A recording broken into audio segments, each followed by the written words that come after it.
All right. Welcome on back. This is the part three of our Matrix reporting series. My name is Beau, joined as always by my co-host Matt Harbison. We've kind of been walking you guys through a little bit of a journey, right? When we do a lot of implementations and talk with people that are evaluating adaptive today, the statement crawl, walk, run is brought up a lot, whether that's FP&A deployment, a workforce planning, a sales planning implementation. It's kind of maturity curves that people follow, regardless of the industry, regardless of the use case, whenever you're adopting a new tool like Workday Adaptive Planning.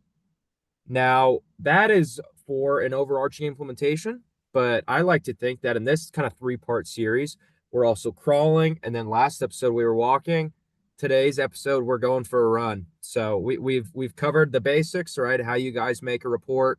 We've covered a little bit more advanced of bringing in multiple versions of our budget. What are some calculations we can use? Some more enhanced filtering options, things of that nature, right? How do we understand all the elements and parameters we're bringing to a report, right? That's kind of what we covered in one and two. And we mentioned it in the last couple, right? We encourage y'all to pull up your adaptive instance and kind of click through what we're doing so you guys at home can follow along and make sure you're leveraging some of these options. So that's episode one and two, right? Today we're going to be talking a lot more about running with matrix reporting and some of the, features that aren't as leveraged, but we see a lot of value in, and they're not as known, but there are really good use cases for them, as well as kind of bringing more and more of the organization into adaptive, right? We kind of hinted on it at the end of the last episode, but we want as many planners and, managers to be leveraging the data in adaptive as much as possible. And today we're going to show some options for distributing it out amongst your team as well to ensure that people can quickly and easily navigate to what the reports are that have been put together, access the data that's pertinent to them with security permissions carrying across the board, things of that nature, right? So today we're going to be going for a run. Me and Matt like to go on runs, and we're going to be running with Matrix Reports. So, Matt, anything to add of value there before we go ahead and jump on in? I know we like keeping these pretty demo heavy in this reporting series here. You're absolutely right. The reporting series has been demo heavy, but I would, I'm missing the opportunity if I don't just mention, you're talking about running a little bit, and Yep. you sort of started off the podcast for us today saying, "All right, all right, all right," like Sir Matthew McConaughey. I don't know if you happen to catch him on the sidelines at the Texas game recently. It was Uh, yep. pretty exciting stuff that he was on the sideline. I always like seeing him, and he mentioned running. He talks about running quite a bit, so. Glad that you brought that up. I love seeing him on the sidelines of those Texas football games. But another actor that comes to mind when we're talking about Matrix reports is Mr. Keanu Reeves as well, Neo from The Matrix. Of course, I know, Beau, we've been asking every week, have you gone in and watched The Matrix yet? So all of our, loyal podcast listeners are on the edge of their seat right now. It's been a running bit for a while now. I haven't watched it yet. Oh, I This gotta is tell my you, man. guarantee. The next time we do the next whatever series, three-part series, I'm gonna drop a little Matrix nugget in and it'll catch you guys off guard. But no, I failed again. That's all right. We're going to look forward to the nugget being dropped in at a later date. I'm sure everybody's going to be paying really, really close attention to all of your words going forward. So I look forward to that. But sort of the last episode of our series here, Matrix is really about sort of some of the challenges that come along with technology, some of the fear and uncertainty that arises from technological advances in the future. Matrix reports, there's nothing to be afraid of. We're going to walk you through exactly how to build those inside of Workday Adaptive Plan. We're going to pick up exactly where we left off from episode 2 as we go into episode 3. If you didn't happen to catch episode 2, I highly recommend that you go back and check it out really quickly. If you wanted to catch up with us as we're going into episode 3, you can add a new quick matrix report. We went into our accounts, dragged into our rows, took two versions, dragged into our columns, and then did a native calculation for variance. That's how we got where we are today. Of course, we then dragged our time and we dragged our versions to parameters to make them selectable, but that is exactly how we got to where we are here today. Now, a couple of things that we're going to be digging into: sharing, sending, distributing. How do we get this out to our team? We're going to be talking about notes? How do we provide some context to our team? And then I want to dig into a couple of other nuanced areas that you all may not have used before whenever you get into matrix reports. So let's go ahead and dive in. First thing I want to do from this report, okay, just picking up where we did last time, the first thing that I need to do before I do any type of sharing, I've got to save this report. So I can save it as, we'll call it planning, pulse, matrix for today. I can put a description if I want. Default output, we have a lot of our customers who want to send these reports out to Excel or even PDF, depending on who they're trying to distribute the information to. I like HTML because it still allows you to get that drill back or that sort of pivot across your elements. And then we can save it either as a personal report, shared reports. I'm going to go ahead and save it as a shared report. And then I'm going to save and share. Now, when I go and save and share, now I can determine who has access. Okay, I can do user groups. Maybe there's a finance team. Maybe there's a particular user. In this case, I'll select Beau. Beau's now got access to this particular report. I can always come in and see who's got access, but now Beau is going to have this shared report from his reporting overview. He's got access to run it anytime he wants. So now how do we eliminate some of the need for maybe Beau to go in and run it? How do we put some context to what we've got here? So again, now that I've saved my report, I can click on salaries and wages. Before I could pivot across my levels. I could say, okay, where's the variance, okay? Now I've also got the ability to add line notes. So adding that rich context to, additional hires made for podcast. So here's my note, adding it in here. I've get this timestamp note of who made the change, when they made the change. And now I've got context beside the change. Now, as we go through, if I wanted to then maybe reshare or send a notification to Beau, I can do that directly from the report. Some of the latest enhancements that have come from Workday Adaptive Planning, as you all know, Workday makes a lot of reinvestment back into the tool. Some of the enhancements that they've recently have put out there has been the ability to schedule reports as well. So I want to walk you through that today. So let's go back out to our reporting pane. Let's go into our shared reports. There's the planning pulse matrix. Now this was created just about a minute ago. From here, I can create a schedule. So if I want to schedule the distribution of this report, so here's schedule planning pulse matrix report. If I wanted to send this out weekly, maybe every Monday morning, let's say Beau likes to get to work early, like you talked about. He likes to run in the morning, so he maybe wants to check this and then go for a run. And then I can put in an end date for when I want this to end. So maybe at the end of next month. Now, actions, I can create that snapshot. So it's going to be that hard copy. I can send that live report notification so he gets that dropped in his inbox. And I can also send it as an attachment within an email as well. So those are the different actions that I can take. Again, I can select who's going to be getting this. Maybe it's our boss that wants to get this copy every Monday morning, or maybe it's maybe it's a group of individuals. Maybe it's the board that wants to get this. Again, still going to follow the access and security permissions that come inside of Adaptive. Think level access, think dimension access controls. Also, salary access detail permissions are held here too. So in this case, because it's salary related information, I can go ahead and check this box. That way, if I accidentally send it out to maybe a group that shouldn't have that salary access detail, I can also put that in there. Again, saving this and then notification. So that way I know that that report went out. So this note, I can change it. I can do whatever I want, but I can go ahead and save that. And again, just make my change. We'll do board here for today's example.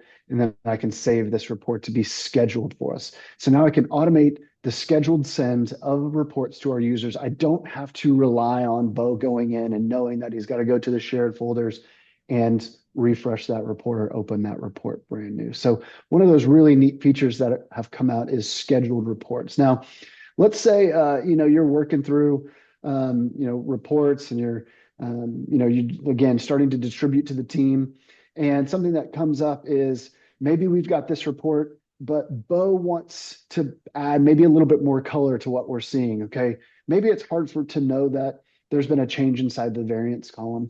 Some of the things that we do is add conditionally formatted fields as well. I want to walk you through kind of how to do that today too. So from the main menu, I can go into edit. So before I've got my variance calculation that we pulled in, maybe I'll pull in another calculation that I like to do. So again, I'll pull another difference, pull it on the same tier here. So again, we're going to go, we'll call this variance percent, maybe even percent if I wanted to, or we'll just say, variance in this case. So we got variance. Maybe this conditional formatting is just going to say, if it is greater than, you know, uh, we'll just say greater than 0, just to give us notification. We can actually pull in showing this as an icon. So maybe we want to say it's a flag, whether it's a green flag, red flag, if we wanted to have a positive or negative variance. Maybe in this case, we'll just say we're going to flag red Get flag if that it's that greater than signal 0. one. I've never seen that. Open that up. The Wi-Fi signal. That's Oh, cool. the Wi-Fi. Yeah, Yeah. that's I like these smiley faces Yeah. and the frowny face. Maybe we'll do frowny face. If Yeah, it's yeah, greater yeah. than 0, variance, we'll say greater than 0. We'll, go in and apply that change. We'll say okay. And again, I can go ahead and run this report. Now, again, we get the prompt before viewing, and here's that frowny face here for us, letting us know that there's a variance that is not favorable for us. The frowny face may not work out with everybody. You may want to do a red flag, you may want to do a green flag, but having that icon, having that notification really easily available for you to go and say, okay, I've got a problem here that I need to go and address, or I've got a change that I need to go in and make sure I've got this type of context for. So really easy to draw our attention to these variance columns with that conditionally formatted flag. Now, this report itself too, the way that it is, there's these ad hoc reports, conditional formatting helps go a long way as well with something like, sort of colors or fields. Maybe we'll say within our properties, we could go in and put in style as well. Maybe we wanted to have headers be a different color. Maybe we want to have data be a different color. Really easy for us to, we'll just say we'll make this gray for today's purposes. We'll put some gray fields in. We'll just highlight what conditionally formatted fields can look like.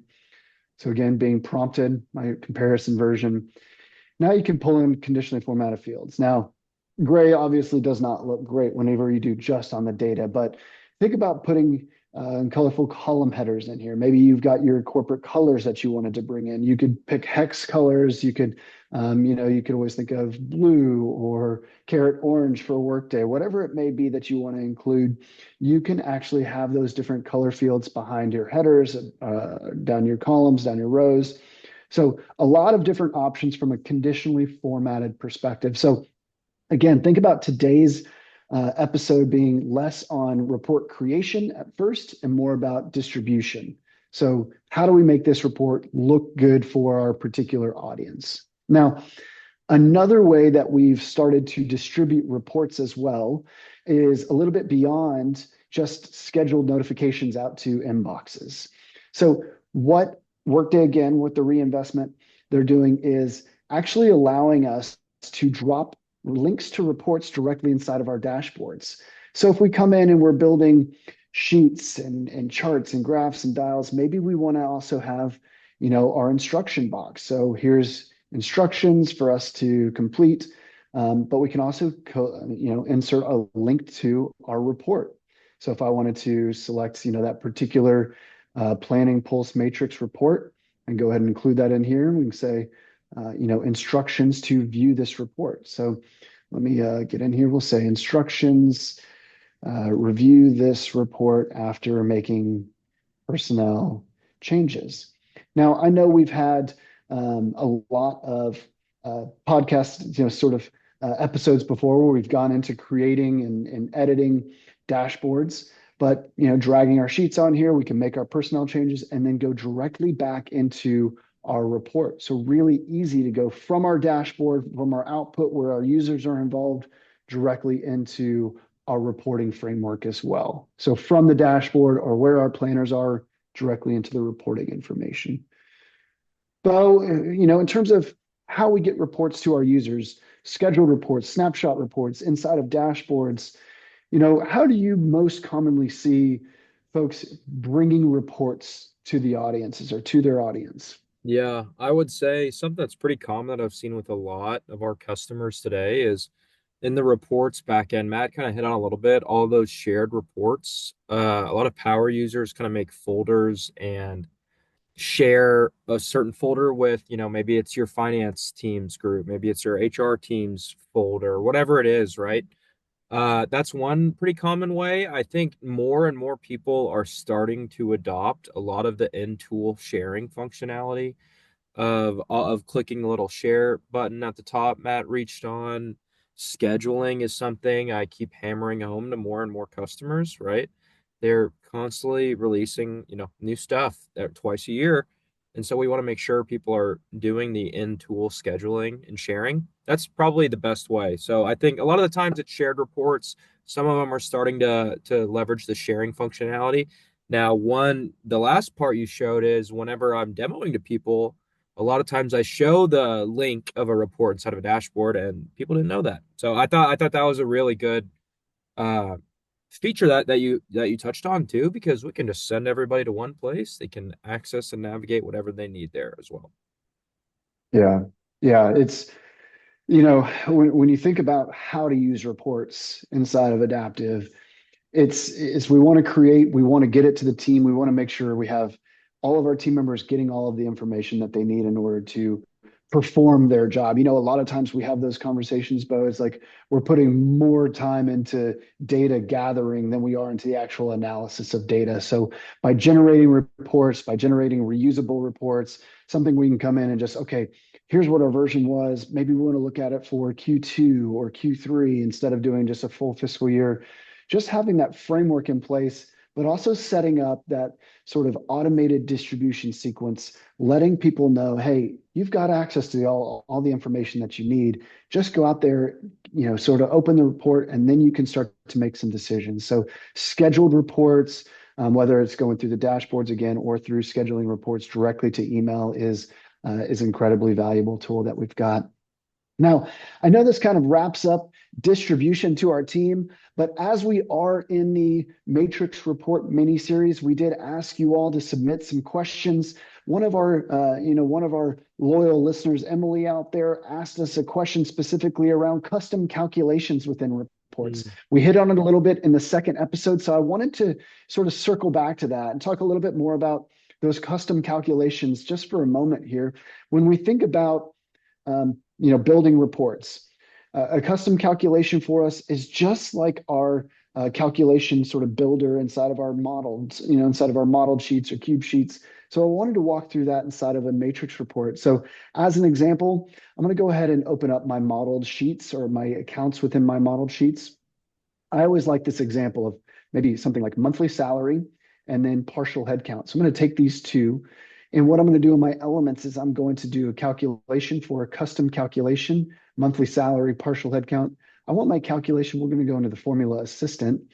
And for those of you who are familiar with the formula assistant, what this does is it has all of our elements on the left. It's got our actual sort of report formula builder on the right, top hand right side.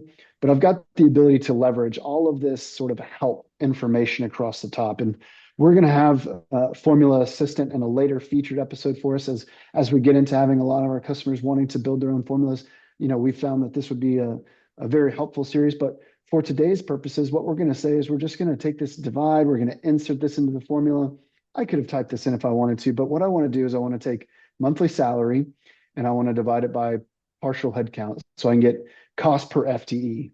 Now this says custom calculation, just like we talked about before. Let's say cost per FTE. Going to go ahead and get that in here. Now I've got my salary, my partial headcount, my cost per FTE.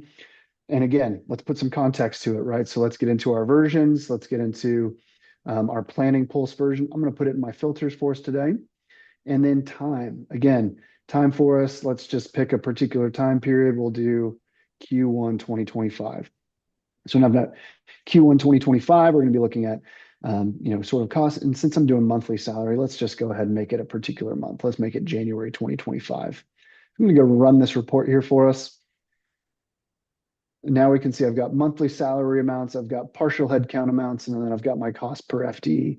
Let's get a little bit more information here. So let's go dig in, and maybe instead of having just January, maybe I'll take my levels, I'll expand and bring my levels onto my rows here as well. So now I've got levels on my columns, manage my hierarchy, expand everything so I can see all of my levels. One of those features we talked about inside of report properties, I'm going to suppress my columns if they're all zeros or blank. So if I don't have any of my levels with any type of monthly salary expense, it's going to suppress that here for us as well. So I'm going to update this, rerun my report. We'll take a look at, monthly salary. So here I've got $14,000 as monthly salary, two headcount for, cost per FTE of $7,000 per month for this sales level. So really easy for us to be able to generate custom calculations inside of reports. Again, now I can go in, I can save this report, I could share it. I can put in, new parameters if I wanted to filter across different time periods, if I wanted to filter across maybe different dimensions, if I wanted to look at contingent versus full-time employees. So a lot of great functionality, a lot of great features when it comes to generating reports, generating matrix reports, as well as creating custom calculations inside of reports. So, Beau, I know we hit on a lot of information for distribution, scheduling reports, custom Yeah. report calculations. This series has been a lot of fun getting to demo a lot of different features inside of Matrix reports. Like we talked about, all of our users, all of our customers, everybody we talk to really loves Office Connects. They love dashboards. So Matrix reports and HTML or ad hoc reporting sort of comes in third place a lot, but there's a lot of great features that exist with Matrix reports. So it's always just a great time whenever we get an opportunity to talk a little bit more about Matrix reports. No, 100%, 100%. And I really like it if I'm gonna spin something up on the fly really quick, right? That was is and was always my go-to. I'm going to open up a matrix report because also just the drill ability, you go straight to the model from it. Super nice feature. So yeah, Matt, that was a blast. I'm sure we're gonna be doing some more of these mini series, right? Where we crawl on a dashboard, then we walk on a dashboard, and then we run on a dashboard. Same with, cubes and a lot of other aspects, as well as Office Connect, right? Really unlimited material inside of Adaptive for us to drill into that our customers really like listening to and giving us solid feedback for. So, uh, Matt, thank you for the demo today that you put on. Like I told Sarah on the Office Connect, you put on a Matrix Report clinic there. So good work, good work. Oh, I appreciate it. This mini series has been a lot of fun. I completely agree. I think we're going to have to continue doing mini series in the future Yep. just so we can get a lot of our customers and a lot of our users really familiar with, a little bit of a deeper dive into one particular topic. So this was Sure. a lot of fun. I promise I won't pick on you too much more about matrix reports. I'm going to be looking forward to those nuggets in the future. And then I'm sure we'll try to do some type of tie-in where you can pick on me a little bit going forward. But it's been fun, and I appreciate you sticking with me and putting up with the Matrix jokes as well. It's been fun. Yeah. Always a pleasure, Matt. Always a pleasure. We Awesome. we will see you guys in the next one. We've got some great stuff coming, right? Like I just said, we can knock these out all day. So keep your eyes out for some more good content and let us know if you guys have anything you want us to get into. So see you guys in the next one. Thank you. You can plan on it.